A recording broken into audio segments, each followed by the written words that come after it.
বালা মুসিবত রোগ ব্যাধি তাদেরকে আল্লাহর দিকে ফিরিয়ে নিয়ে আসবে।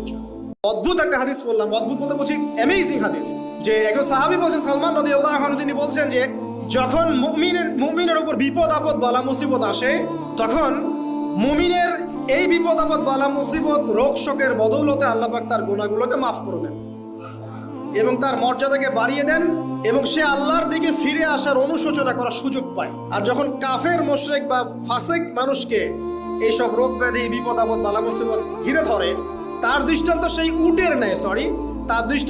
উটের ন্যায় যে উটটাকে তার মালিক বেঁধে রেখেছে, এরপর ছেড়ে দিয়েছে। সে উটটা বুঝতেও পারলো না কেন তার মালিক তাকে বেঁধে রাখলো আর কেনই বা তাকে ছেড়ে দিল। কথাটা কি বুঝতে পারছেন?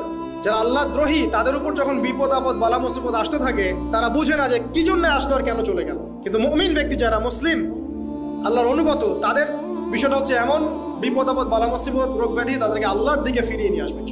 অদ্ভুত একটা হাদিস বললাম, অদ্ভুত বলতে বলছি